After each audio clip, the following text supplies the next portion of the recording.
Hai semua, kali ini saya mau share resep yang sedang viral ya, odading Mang Oleh. Untuk resep odading viral kali ini, saya menggunakan resep yang tanpa ulen. Jadi semua bisa coba ya.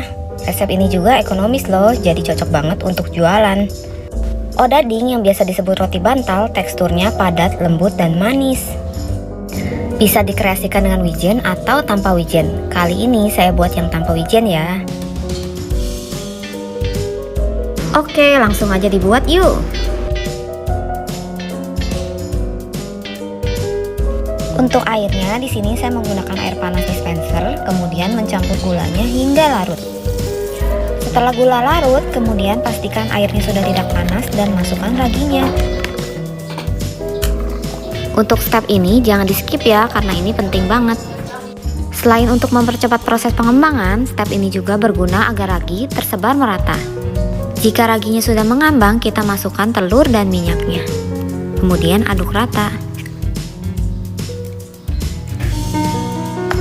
Nah, setelah bahan basah tercampur merata, kemudian kita siapkan bahan keringnya. Untuk jenis tepungnya bisa digunakan protein tinggi, protein sedang, atau bisa juga dicampur. Kali ini saya menggunakan tepung protein sedang untuk mendapatkan tekstur yang padat dan lembut. Aduk rata bahan kering, kemudian masukkan adonan basah. Nah, di sini cukup aduk rata dengan sendok. Tidak perlu diulen ya, resep ini praktis banget. Cocok juga buat anak kos. Contoh adonan yang baik, di sini adonannya tidak lengket ke wadahnya, tapi masih bisa diaduk dengan sendok. Saran saya, jika baru pertama kali mencoba resep ini, tuang cairannya sedikit demi sedikit, karena kelembapan tepung berbeda-beda. Dan pergantian bahan juga berefek berbeda ya. Setelah tercampur rata, tutup dengan lap kering atau cling wrap dan diamkan hingga mengembang 2 kali. Proses pengembangannya tergantung suhu di tempat masing-masing. Setelah adonan mengembang, kemudian balur tangan dengan minyak dan kempeskan adonannya. Ambil adonan, kemudian pindahkan ke tempat rata untuk menggilas. Taburkan sedikit tepung pada permukaan.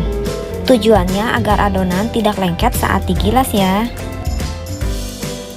Kemudian ratakan adonan dan gilas membentuk persegi panjang. Untuk ketebalan adonan jangan terlalu tipis, kurang lebih 1–1,5 cm ya. Nah, setelah adonannya terbentuk, kemudian diamkan kembali selama 10–20 menit. Di sini saya lebih suka mendiamkan dulu adonannya baru dipotong kemudian. Karena jika dipotong duluan, adonannya saat mengembang akan menempel kembali. Gunakan pisau plastik atau punggung pisau untuk memotong adonan. Di sini pinggirannya saya rapikan juga ya, tapi kalau nggak apa-apa kok. Bagi adonan sesuai selera. Di sini saya membagi menjadi 12 bagian.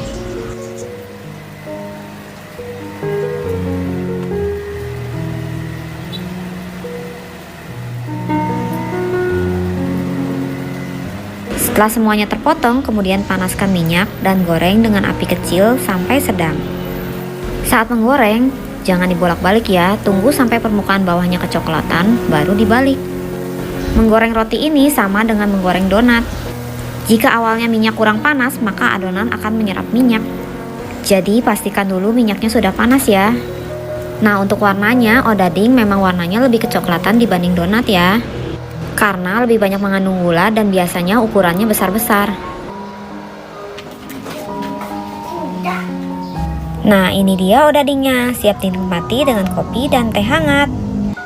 Nah, odading ini biasanya kalau di Bandung dijual samaan bareng cakwe. Mungkin ada yang bingung, apa sih odading itu? Odading itu biasa disebut juga roti bantal ya.